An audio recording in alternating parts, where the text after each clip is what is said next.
Hello, today we're going to follow the money. And you wonder why the Supreme Court has recently, over the last several years, rolled back environmental regulations, rolled back the power of federal agencies like the Environmental Protection Agencies, why they've done that. So we're going to follow the money, and I'm going to let you know. So this is a headline from The Hill. June 2nd, 2025, Supreme Court hands big win to fossil fuels agency power. Story reads in part, the Supreme Court last week reshaped how the federal government thinks about fossil fuel infrastructure. While environmental groups frequently describe projects ranging from coal mines to pipelines as carbon bombs, the High Court said in an 8-0 ruling that may not be the case, finding in 7-county infrastructure coalition versus Eagle County that the projects themselves are not responsible for the upstream or downstream pollution for fuel or other products they simply transport or produce. So the report went on. The justices narrowed the scope of environmental reviews taken by agencies when they determine whether to approve an infrastructure project and the grounds upon which such reviews can be challenged. The ruling is a blow to those fighting to protect the environment and a win for developers and fossil fuel companies, big oil in other words, making it more difficult to challenge a project on its climate or environmental grounds, or even to get information about its environmental impacts. It is going to grease the wheels for fossil energy approval, said Travis Anatoine, who was an attorney at the Interior Department during the Biden administration. So a year ago, the New York Times noted exactly what I've noted. But they're a little bit late because I noted it even before then. So here's what the New York Times said a year ago. Well, the Times article reads, a spate of decisions over the past 2 years by the Supreme Court has significantly impaired the Environmental Protection Agency's authority to limit pollution in the air and water, regulate the use of toxic chemicals, and reduce the greenhouse gases that are heating the planet. This term, the court's conservative supermajority handed down several rulings that chip away at the power of many federal agencies. But the Environmental Agency has been under the particular fire, the result of a series of cases brought since 2022 by conservative activists who say that EPA regulations have driven up costs for those industries ranging from electric utilities to home building. Those arguments have resonated among justices skeptical of government regulation.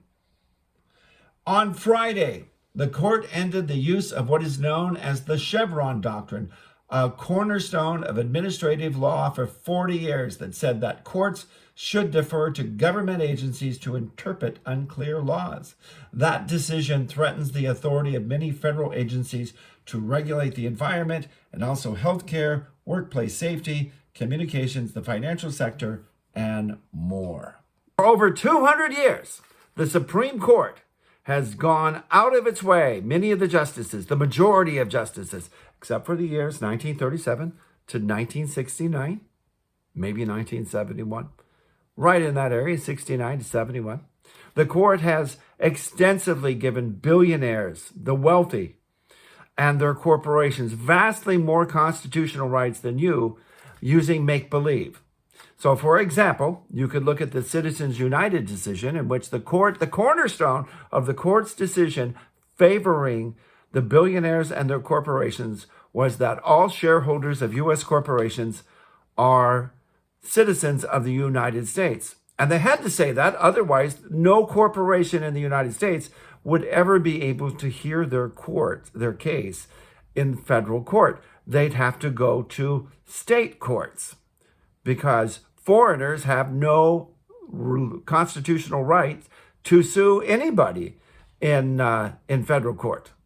So it turns out, by the way, that when the court made that decision in 2010, 44%, according to a Federal Reserve study and a Tax Policy Institute study based on the Federal Reserve numbers, that at least 44%, and probably more, of foreigners owned U.S. shares of corporate U.S. stock. So they made that story up, and they've been making up these stories for over 200 years. And I've got a slew of research that shows this. But this is supposed to be less than 10 minutes, so I'm going to keep it to 10 minutes. So why does the Supreme Court do this? And the answer is, when you cut back on regulations, that means that corporations can spend a lot more money on profits. They save money by having to deal with fewer federal regulations.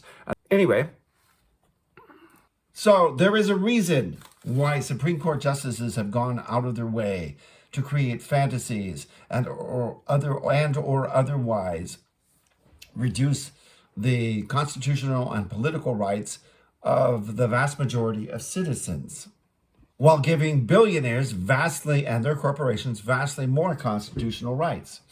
So Supreme Court justices, and I'm reading here, Supreme Court justices have gone out of their way to enhance the profits and political power of the billionaires and their corporations over the last several decades.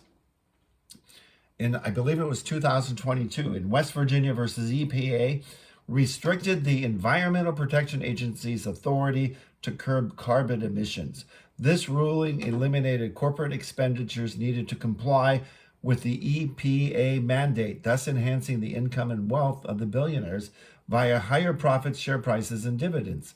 The ruling also weakened government efforts to address global warming, which will not impact the billionaires in their gated communities and their abilities to escape such disasters anywhere in the world.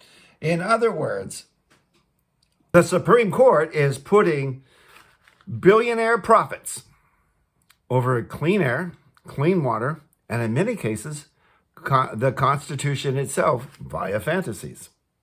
So there you have it. Hey, if you like this video, please share, like, and subscribe.